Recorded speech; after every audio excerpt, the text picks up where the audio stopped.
성경 말씀 보겠습니다. 사무엘하 24장 1절에서 9절까지 보겠습니다. 사무엘하 24장 1절에서 9절까지 한 절씩 교독하겠습니다. 여호와께서 다시 이스라엘을 향하여 진노하사 그들을 치시려고 다윗을 격동시키사 가서 이스라엘과 유다의 인구를 조사하라 하신지라. 이에 왕이 그 곁에 있는 군사령관 요압에게 이르되 너는 이스라엘 모든 지파 가운데로 다니며 이제 단에서부터 브엘세바까지 인구를 조사하여 백성의 수를 내게 보고하라 하니, 요압이 왕께 말하되 이 백성이 얼마든지 왕의 하나님 여호와께서 100배나 더하게 하시나 하사 내 주 왕의 눈으로 보게 하시기를 원하나이다. 그런데 내 주 왕은 어찌하여 이런 일을 기뻐하시나이까 하되, 왕의 명령이 요압과 군대 사령관들을 재촉한지라. 요압과 사령관들이 이스라엘 인구를 조사하려고 왕 앞에서 물러나 요단을 건너 갓 골짜기 가운데 성읍 아로엘 오른쪽 곧 야셀 맞은 쪽에 이르러 장막을 치고 길르앗에 이르고 뒷팀 호시 땅에 이르고 또 다냐 안에 이르러서는 시돈으로 돌아 두로 견고한 성에 이르고 히위 사람과 가나안 사람의 모든 성읍에 이르고 유다 남쪽으로 나와 브엘세바에 이르니라. 그들 무리가 국내를 두루 돌아 9달 20날 만에 예루살렘에 이르러 요압이 백성의 수를 왕께 보고하니 곧 이스라엘에서 칼을 빼는 담대한 자가 80만 명이요 유다 사람이 50만 명이었더라. 아멘. 네, 인사하겠습니다. 오직 예수님밖에 없습니다. 네. 태계명 하나 앉아있는데 아주 꽉 차네요. 성도가 더 많아졌네요. 인사도 잘해. 항상 웃고. 네, 오늘은 사무엘 상하가 끝나는 날이에요. 사무엘하 24장 마지막 장이거든요. 사무엘 상하 다윗의 얘기가 이제 끝나는 장인데, 우리가 22장이랑 23장에서 다윗이 하나님을 찬양하고, 또 지난번 23장에서는 마지막 말을 했잖아요. 그러면서 나는 이새의 아들에 불과한데, 나는 목동에 불과했는데 하나님이 나를 택해서 나에게 기름을 부어서 나를 크게 높여주셨다. 그러면서 하나님을 찬양했어요. 그리고 이제 내가 하나님 앞에 범죄를 했음에도 불구하고 하나님이 나와의 언약을 지키셔서 내 후손을 통해서 메시아가 오신다고 하셨다. 그래서 예언의 말씀을 전했거든요. 그리고 자기가 그냥 평생 동안 싸움을 할 때에 자기를 도와준 용사들을 얘기를 했죠. 삼총사. 이름 다 잊어먹었죠. 저도 잊어먹었어요. 봐야 돼요. 이름이 어려워가지고. 자, 제일 뛰어난 삼총사가 누구였냐면 요셉, 바세벳, 엘르아살, 삼마. 이 세 사람이 또 있었고, 또 그 다음에 세 사람 삼총사가 있었잖아요. 이 사람들은 베들레헴에 있는 블레셋 군영을 뚫고 나가서 목숨을 걸고 나가서 우물물을 길러다가 다윗에게 줬던 충성된 자들이었다. 그래서 그 우물물을 차마 마시지 못하고 하나님의 제단에 부어드렸던 사건이 23장에 있었어요. 오늘 마지막 장이잖아요.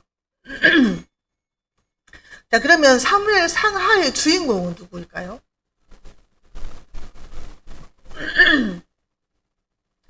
사무엘 상하의 주인공은 다윗이잖아요. 그러면 그 다윗을 세우신 하나님이 진짜 주인공이시죠. 하나님이. 그래서 이제 오늘은 인구조사에 대한 이야기가 나오거든요. 인구조사는 하나님이 여러 번 시켰어요. 근데 여기에서 인구조사는 하나님이 진노하시는 인구조사가 된 거예요. 왜냐면은 다윗이 자기의 세력을 과시하고 내가 얼마나 위대하고 큰 군대를 가졌는가, 그런 교만한 마음에서 시작한 거거든요. 그래서 하나님은 아브라함을 불렀을 때도 그랬잖아요. 내가 이스라엘을 땅의 티끌처럼 하늘의 별처럼 많게 해줄 것이다 그러셨거든요. 그러니까 숫자를 막 세는 데에 그렇게 자기가 막 자랑하고 그러고 싶은 마음 때문에 지금 이렇게 일이 벌어진 거예요. 이 사탄이 우리들의 마음을 너무나 잘 알아요. 그래서 다윗의 그 마음을 가지고 요동치게 하신 거죠. 자, 다윗의 모습을 통해서 우리는 환경이 좀 좋아지고 살기가 좋아지고 돈도 많아지고 뭐 부족한 것이 없다 하면은 교만이 들어오기 쉽다. 네? 아유, 진짜 기도 안 해도 하나님이 다 주셨으니까 뭐 필요한 것이 없는데 뭐 기도할 게 뭐가 있어? 이렇게 교만해지기가 쉽다는 거죠. 우리 약한 모습이라는 거예요, 인간의 모습이. 그래서 사탄에게 틈을 주게 된다는 거죠. 그러니까 평안하고 잘 될 때는 찬송하고 안 되고 힘들 때 기도하고 이렇게 우리가 이어져 나가야 된다는 거예요. 그냥 아우 다 주셨어, 하나 응답 다 받았어, 필요한 것도 없어, 그 기도할 것도 없네. 그래서 기도에 게을러지면 안 된다는 것을 말하는 거죠. 오늘 말씀을 통해서 저와 여러분들에게 은혜와 깨닫는 지혜가 있으시기 바랍니다. 자, 하나님이 이스라엘 백성들을 진노하셨다 그랬어요. 1절 볼게요. 여호와께서 다시예요. 이스라엘을 향하여 진노하사 그들을 치시려고 다윗을 격동시키사 가서 이스라엘과 유다의 인구를 조사하라 하신지라. 하나님이 이스라엘을 향해서 진노했다 그래요. 진노. 그래서 지금 지난번에 재앙이 뭐였어요? 3년 기근 재앙이 있었잖아요. 3년 기근 재앙이 있었는데 이번에는 그 다음으로 또 재앙이 온다 그 말이에요. 하나님이 이스라엘 백성들을 진노해서 치시고 싶은데 건수를 만들려고 하신 거예요. 뭐 하나님이 이런 분이 다 있어? 이런 생각이 들잖아요. 아니 이스라엘을 치시려고 일부러 인구조사를 하게 만들까? 막 그런 생각이 들잖아요. 자, 이게 인구조사가 하나님의 계획적인 의도에서 나왔다는 거예요. 지금 하나님께서 진노하시려고 이스라엘 백성을 치시려고 다윗의 마음을 격동시켰다 그러는 거예요. 아니 그러면 다윗은 죄가 없네, 하나님이 하셨네, 근데 왜 하나님이 진노하시지? 이럴 수 있잖아요. 자, 다윗으로 하여금 그릇된 행동을 하도록 부추겼다는 건데, 이것은 엄밀히 말하면요, 사탄이 다윗을 유혹할 때에 하나님이 방치해버려요. 내버려뒀다 그 말이에요. 건지지 않고 그냥 유혹에 빠지도록 내버려뒀다는 거예요. 그쵸? 자, 이게 어디에 역대상에서 똑같은 연계 구절이 나오거든. 역대상 21장 11절에 보면은 사탄이 일어나 이스라엘을 대적하고 다윗을 충동하여 이스라엘을 계수하게 하니라 그랬어요. 사탄이 일어났어. 사탄이 일어나서 이스라엘을 대적하면서 다윗을 충동질을 막 했다는 거예요. 너 인구조사 빨리 해. 너 네 군사가 몇 명인가 세워봐야지. 막 이러면서 충동질을 했다는 거예요. 이게 욥기서에 보면은 욥이 하나님 보시기에 온전하고 흠이 없는 자라고 했잖아요. 그러니까 사탄이 와가지고 하나님한테 막 충동질을 한다 그랬어요. 욥을 그렇게 주시는 대로 다 필요한 거 다 채워주시고 없는 것이 없게 하시니까 이렇게 하나님을 잘 섬기지, 욥에게서 돈을 뺏어봐라, 건강을 뺏어봐라, 하나님을 욕하고 저주할 것이다, 하나님을 떠날 것이다, 이렇게 충동질했다고 했잖아요. 자, 그랬는데 여기서도 보면은 사탄이 충동을 한 거예요 지금. 근데 야고보서 1장에 보면은요, 야고보서 1장 13절에서는 하나님이 뭐라고 했냐면요, 하나님은 친히 아무도 시험하지 않는다 그랬거든요. 자기 자신이 친히 시험을 하지 않아. 근데 14절, 야고보서 1장 14절 15절에 보면 뭐라고 나왔냐면은, 오직 각 사람이 시험을 받는 것은 자기 욕심에 끌려 미혹됨이니 욕심이 잉태한 즉 죄를 낳고 죄가 장성한 즉 사망을 낳느니라 그랬어요. 그러니까 사탄에게 끌려다니고 미혹되고 그러는 것은 자기 욕심 때문이다. 자기 욕심에 끌려서 미혹된 것이다. 그 속에 그런 마음이 있기 때문에 끌려간 것이다 그 말이에요. 하나님이 친히 시험을 하는 게 아니라 하나님이 그냥 놔두는 거예요. 시험 당하는 거 테스트 하라고 냅두는 거예요. 욥처럼. 자, 그래서 이제 다윗을 충동을 했다가 말이죠. 자, 이스라엘의 그런 범죄가 뭘까요? 이스라엘의 범죄. 그 범죄에 대해서는 여기서 안 나왔거든요. 근데 우리가 볼 때, 지금 무슨 사건들이 있었어요? 압살롬의 난이 있었죠. 압살롬의 난이 있었고 세바의 난이 있었어요. 근데 이스라엘 백성들이 어떻게 했어요? 하나님이 기름 부어 세운 다윗을 반역하고 배반하고 압살롬의 편에 섰다가 세바 편에 섰다가 다윗을 죽이는 자리에 섰었어요. 그것은 하나님을 대적한 거라 그래요. 하나님이 다윗을 기름 부어 세웠잖아요. 근데 다윗을 죽이려고 하는 자가 됐잖아요.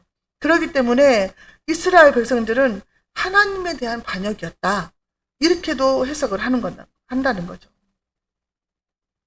자, 그래서 이제 다윗의 마음에 사탄이 틈을 타가지고 교만하게 만들어서 인구조사를 하게 만든다고 말이에요. 하나님이 사람의 마음을요, 강팍하게도 만들어요. 우리가 그러잖아요. 예수 믿지 않는 사람들, 하나님 그 막 강팍한 마음을 녹여주시고, 막 성령으로 녹여주시고, 이렇게 기도하잖아요. 그런데 하나님이 그 이스라엘 백성들 출애굽할 때에 바로 왕의 마음을 강팍하게 했다 그래요. 내가 강팍하게 했다 그래요. 하나님 왜 그러실까?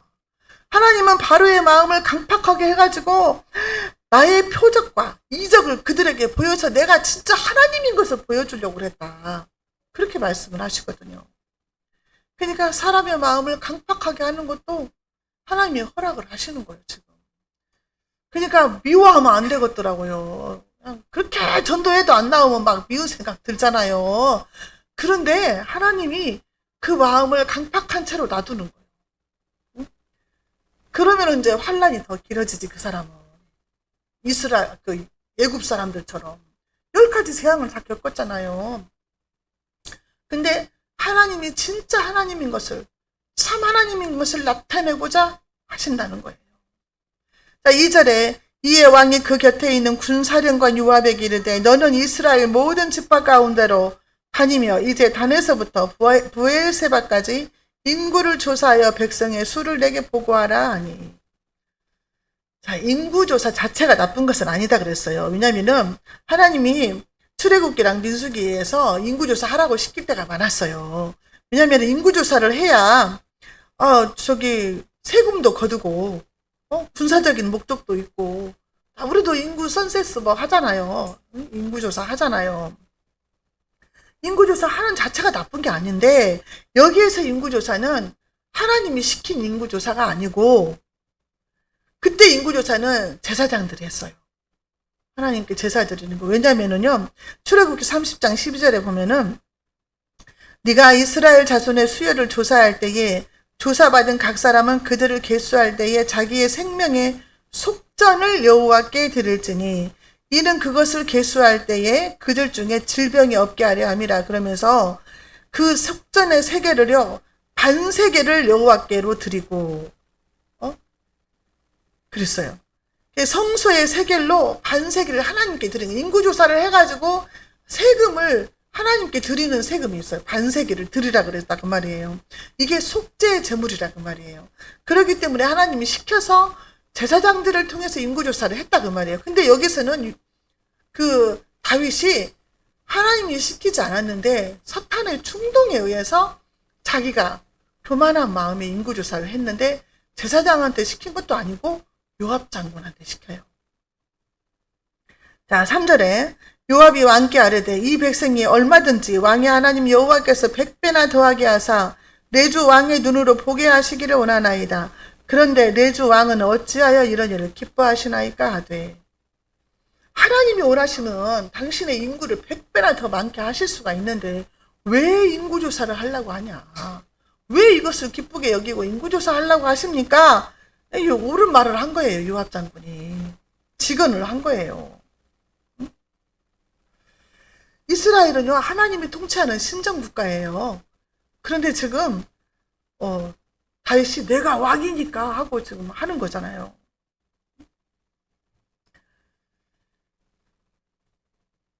(4절 5절) 볼게요.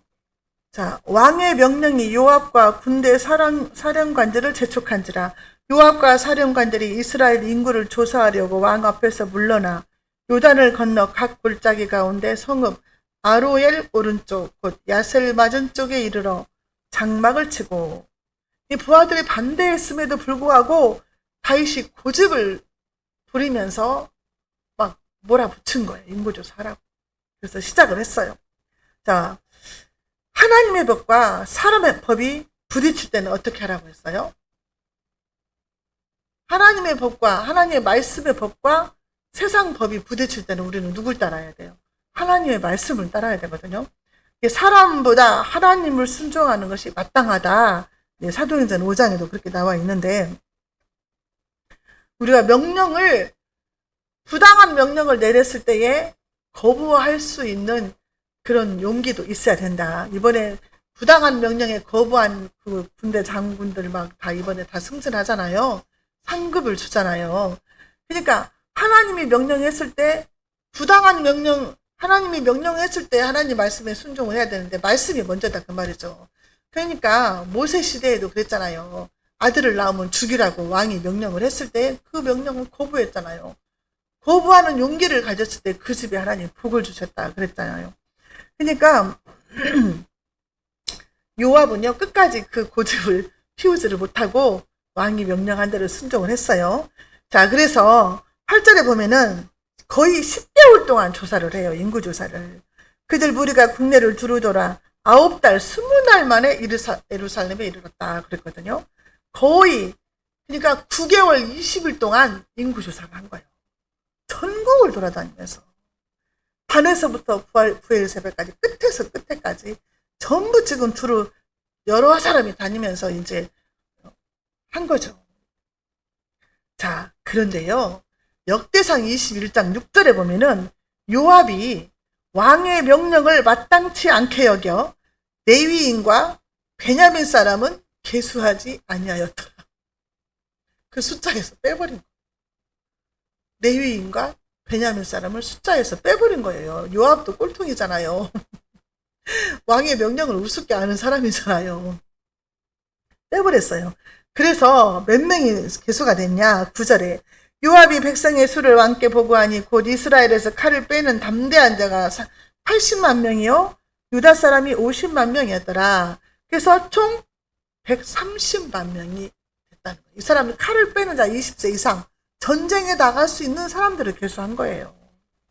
자, 그러면 이스라엘 백성들이 출애굽할 때 인구가 몇 명이었어요? 장정만 60만 명이잖아요. 그러면은 130만 명인 게 엄청 늘어난 거예요. 배도 더 많이 늘어났어요. 그러니까 이 사람의 숫자가 중요한 거 아니다. 응? 그 60만 명 중에서 가나안 땅에 들어간 사람 몇 명이에요? 여호수아 갈렙 두 사람이었어요. 처음에 나온 60만 명 중에서 두 사람밖에 못 들어갔어요. 그냥 교회가 크고 사람이 많다고 해서 그 종이 아니고 천국에 몇 명이나 들어가느냐가 중요한 거예요. 가나안 땅에 2명밖에 못 들어갔다니까요. 숫자는 하나님이 얼마든지 늘릴 수가 있다. 숫자가 늘어나는 것이 중요한 게 아니고 그 사람들이 천국에 들어가는 것, 가나안 땅에 들어가는 것이 중요하다는 거죠. 자, 하나님의 징계가 이제 임하는데요. 10절 다윗이 백성을 조사한 후에 그의 마음이 자책하고 다윗이 여호와께 아뢰되 내가 이 일을 행함으로 큰 죄를 범하였나이다. 여호와여 이제 간구하옵나니 종의 죄를 사하여 주옵소서. 내가 심히 미련하게 행하였나이다. 다윗은요 밧세바 상끝 때도 자책하는 게 없었어요. 나단 선지자가 와가지고 막 얘기를 하니까 그때서 깨달았어요. 근데 이번에는 자기 마음에 먼저 이제 자책이 온 거예요. 내가 잘못했네? 내가 큰일을 저질렀네? 큰 죄를 범했네? 죄를 범하면 하나님께 먼저 가야 돼요. 자책한 것으로만은 용서를 못 받아요. 자책하고 후회한다고 용서받는 게 아니라 하나님께 나가서 고백을 하고 용서해달라고 해야 되는 거예요. 그러니까 하나님께 나갔어요. 자책하고 내가 큰 죄를 범하였나이다. 여호와여 이제 간구하옵나니 이제 기도한 거예요. 종의 죄를 사하여 주옵소서. 내가 심히 미련하게 행하였나이다. 다윗이 인구조사를 하라고 명령할 때는 왕으로서 명령을 내린 거예요. 근데 지금 뭐예요? 하나님 내가 이 종이 죄를 졌다. 이 종의 죄를 사하여 주십시오. 다윗은 회개를 잘했다고 했잖아요. 회개를 잘해야 되거든요. 자, 회개를 잘하면 하나님이 어떻게 하세요? 에레미야 33장 8절에 내가 그들을 내게 범한 그 모든 죄악에서 정하게 하며 그들이 내게 범하여 행한 모든 죄악을 사할 것이니라. 우리가 회개하고 용서해달라고 하면 하나님이 그 죄를 용서해 주신다는 거예요. 그걸 믿어야 될 줄 믿습니다. 다윗이 양심의 가책을 받았어요. 다윗이 원래가 선한 사람이고 착한 사람이잖아요. 양심적인 사람이었거든요. 왜냐면은 아둘람 굴에서 사울왕의 옷자락만 베고 죽이지 않고 그 옷자락 벤 것 갖고도 양심의 가책을 느꼈던 사람이거든요. 그러니까 이번에 지금 가책을 느낀 거예요. 회개하는 거죠. 하나님을 의지하지 않고 잠시 동안 자기의 군사력을 자랑하고 군사력을 의지했던 교만한 그 마음을 용서해달라고 한 거죠.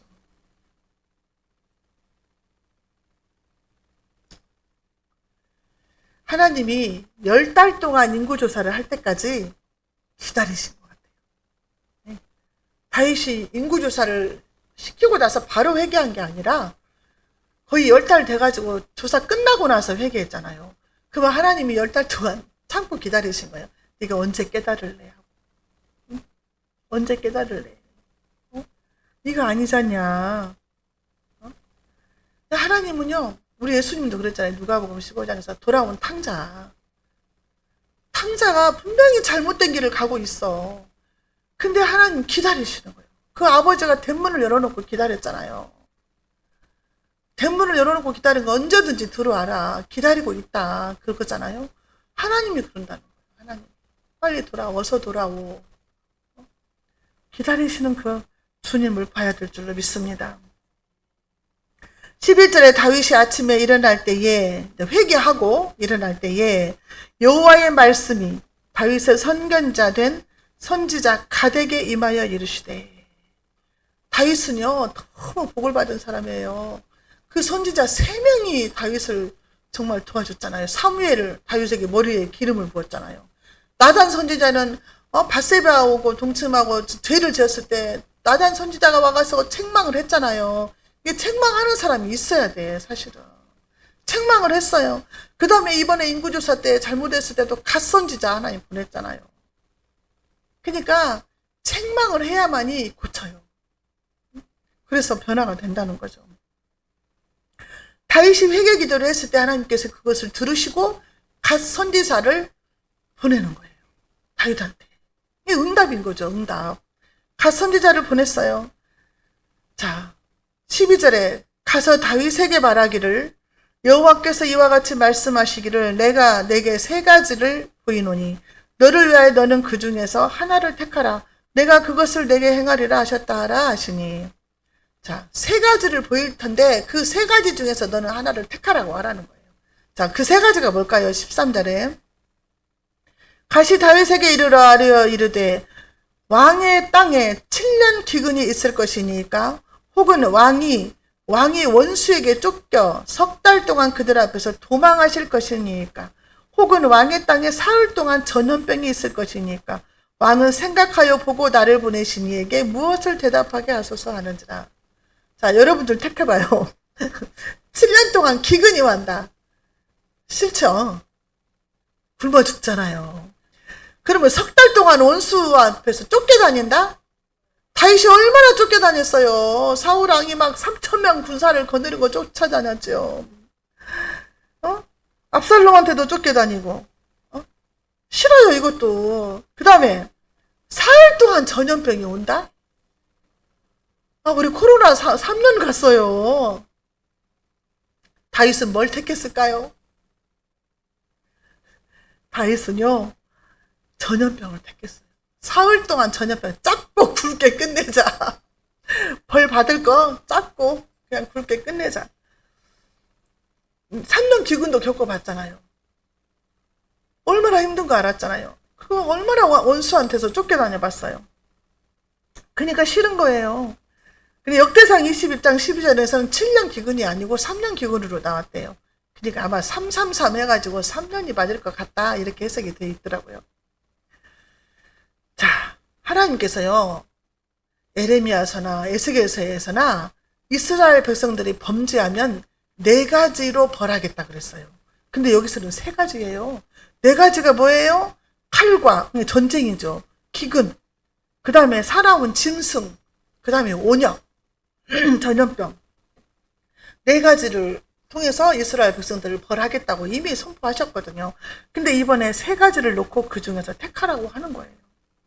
자, 그래서 14절에 다윗이 가되게 이르되 내가 고통 중에 있도다. 청하건대 여호와께서는 긍휼이 크시니 우리가 여호와의 손에 빠지고 내가 사람의 손에 빠지지 아니하기를 원하노라. 내가 하나님한테 직접 벌을 받겠다. 사람 손에 난 던지지 말라. 사람 손에 빠지면 진짜 그 비참하죠. 하나님 손에 직접 매를 맞겠다. 이거예요. 전쟁이 일어나면은 대적의 손에 죽는 거고, 또 온수한테 쫓겨다니는 것도 못할 노릇이고, 그래서 3일 동안 전염병을 택한 거예요.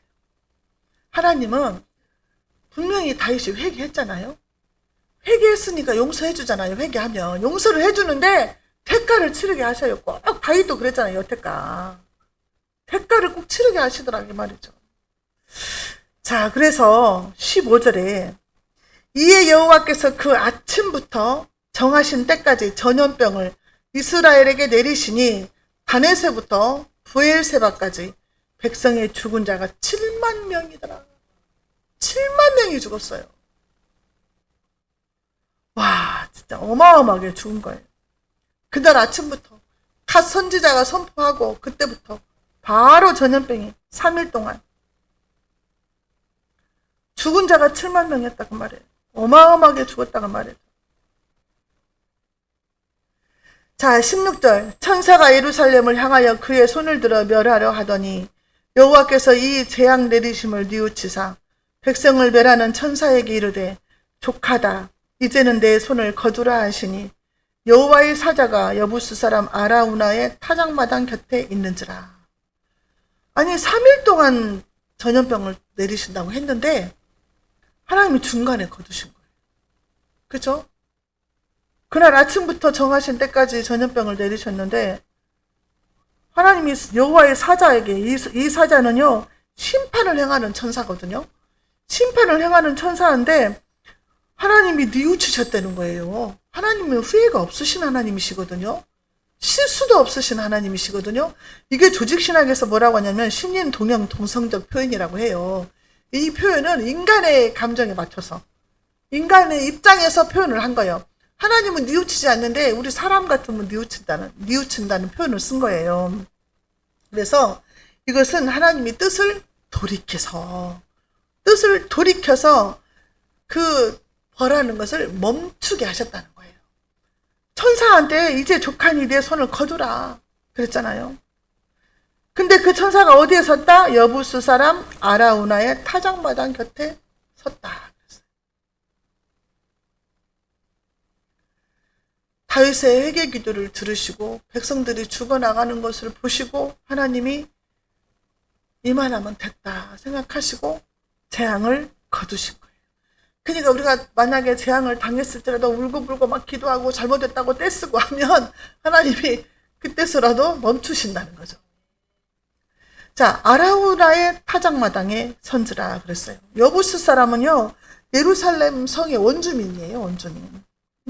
근데 아라우나라는 사람의 타작마당이 지금 어떤 땅이냐면은 모리아산. 아브라함이 이삭을 바쳤던 모리아산인데 나중에 이 땅에 솔로몬이 예루살렘 성전을 건축을 해요. 아라우나의 타작마당. 이거를 이제 거기 솔로몬 성전의 터가 된다 그 말이죠. 자, 17절에 다윗이 그렇게 많은 사람들이 죽어나가는 걸 보고 다윗이 너무 고통스러운 거예요. 17절에 다윗이 백성을 치는 천사를 봤어요. 또 영안이 열려서 보고 곧 여호와께 아뢰어 이르되 나는 범죄하였고 악을 행하였거니와 이 양무리는 무엇을 행하였나이까. 너무 마음 아프죠. 내가 범죄했는데 왜 이 백성들을 치십니까? 또 다윗은 그렇게 말을 해요. 하나님은 이 백성을 치시려고 격동시켰다 했잖아요. 근데 하나님은 이 백성들에게 벌을 내리려고 하신 거예요. 근데 다윗 입장에서는 내가 인구조사했고 내가 범죄했는데 이 백성이 무엇을 했다고 이 백성은 죽이십니까? 이 말이에요. 청하건대 주의 손으로 나와 내 아버지 집을 치소서.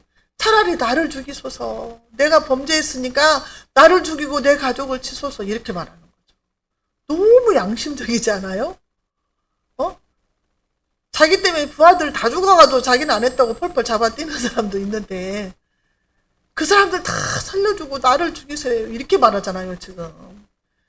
책임자라면, 진정한 지도자라면 이런 모습이어야 되잖아요. 내가 시켰습니다. 내가 범죄했습니다. 나를 죽이세요. 저 사람들은 잘못 없습니다. 시키는 대로 했을 뿐입니다. 용서해 주세요. 이래야 맞는 거 아니에요? 왕이? 역대상 21장 16절에 보면은 다윗이 장로들과 더불어 굵은 배를 입고 얼굴을 땅에 대고 엎드려 기도했다. 네? 악을 행하는 자는 난이이다. 악을 행한 자는 납니다. 주의 백성에게 재앙을 내리지 마소서. 이렇게 기도했다는 거예요. 응? 굵은 베옷을 입고 땅에 엎드려서 막 하나님 앞에 기도했다는 거. 차라리 나를 죽이세요. 이렇게. 이 모습이 진짜 모습인 거예요. 믿는 사람의 모습. 나는 아무 죄도 없으니까 저들 다 감옥에 가든지 뭐 죽든지 살든지 상관없이 자기만 살라고 막 그런 지도자가 아니었다 그 말이에요. 다윗은. 자, 그래서 하나님께서 해법을 또 알려주십니다. 갓 선지자를 통해서 18절 19절 이날에 갓이 다윗에게 이르러 그에게 아뢰되 올라가서 여부스 사람 아리우나의 타작마당에서 여호와를 위하여 제단을 쌓으소서 하매 다윗이 여호와께서 명령하신 바 갓의 말대로 올라가니라. 하나님이 다윗의 기도를 들으셨고 회개를 인정하시고 화해를 선포하신 거예요. 화해. 하나님과 나 사이에 막힌 것이 있으면 안 된다. 화목해야 된다는 거죠. 화목. 자, 그 화해의 장소가 어디냐? 아라우나의 타작마당이라는 거죠. 아라우나의 타작마당. 이곳이 뭐예요? 천사가 심판하는 그 활동이 중단된 곳이잖아요. 재앙이 그친 곳. 자, 24절 25절 왕이 아라우나에게 이르되 그렇지 아니하다. 내가 값을 주고 내게서 살이라. 값 없이는 내 하나님 여호와께 번제를 드리지 아니하리라 하고 다윗이 은 50세겔로 타작마당과 소를 사고 그곳에서 여호와를 위하여 제단을 쌓고 번제와 화목제를 드렸더니 이에 여호와께서 그 땅을 위한 기도를 들으시매 이스라엘에게 내리는 재앙이 그쳤더라. 자, 아라우나의 집에 이제 다윗이 가니까 엎드려서 그 땅이랑 소랑 다 주겠다. 공짜로 주겠다. 이 공짜로 줄 테니까 왕이 가서 하나님께 제단에 가서 제물을 드리고 하나님께 예배하라. 그랬어요. 그러니까 아니다. 난 돈 주고 살 것이다. 해서 그 땅을 사고 소를 사서 다윗이 은 50세겔 주고 사서 그곳에서 하나님께 제사를 드렸어요. 번제와 화목제를 드렸다 그 말이에요. 이에 여호와께서 그 땅을 위한 기도를 들으심에 이스라엘에게 내리는 재앙이 그쳤다. 재앙이 그치려면 하나님이 원하는 대로 해야 돼요. 하나님이 원하시는 대로. 원인이 뭐예요? 원인 회개해야 된다는 말이에요. 회개하고 용서받고 하나님과 화해하고 하나님이 시키는 대로 해야 재앙이 그쳐요. 재앙이. 여기에서 뭐예요? 여호와께서. 항상 여호와가 내 주인이 되어야 돼. 여호와를 위해서 제단을 쌓고 여호와께서 들으시고 재앙을 그쳤다 그랬잖아요. 나의 주인은, 내 인생의 주인은 여호와시다. 하나님이시다. 이게 막 마음에 새겨져 있어야 돼요. 내 맘대로 하는 것은 내가 주인인 거예요. 내가 왕인 거예요. 하나님의 마음대로 안 하고 내 마음대로 했다? 내가 왕인데 하나님 필요 없어 이거거든요. 내가 하나님 되는 거예요. 자, 우리가 이제 사무엘 상하를 다 이제 끝냈어요. 다윗의 인생을 우리가 다 훑어본대요. 다윗의 인생을 보면서 하나님이 다윗과 항상 함께 하셨다. 다윗은 항상 하나님 앞에 믿음으로 살려고 몸부림쳤고 언제나 시마다 때마다 기도하는 사람이었다. 그리고 항상 하나님이 먼저였어요. 다윗은. 그래서 하나님은 다윗과 함께 하셨고 하나님을 이새의 아들 평범한 민간인에서 이스라엘의 왕으로 크게 높여서 쓰셨다는 거죠. 저와 여러분들도 우리 자녀들도 하나님이 주인 되셔서 하나님이 하시는 대로 하나님이 하시고자 하는 대로 쓰임 받아야 될 줄로 믿습니다. 기도하겠습니다. 하나님 아버지 감사합니다. 오늘로써 사무엘 상하가 끝났습니다. 하나님의 말씀을 보고 듣고 깨닫게 해주시니 감사합니다. 이 말씀들을 통해서 하나님께서 우리 인간들 개인에게 어떻게 역사하시는가를 알게 하시고 깨닫게 해주시니 감사합니다.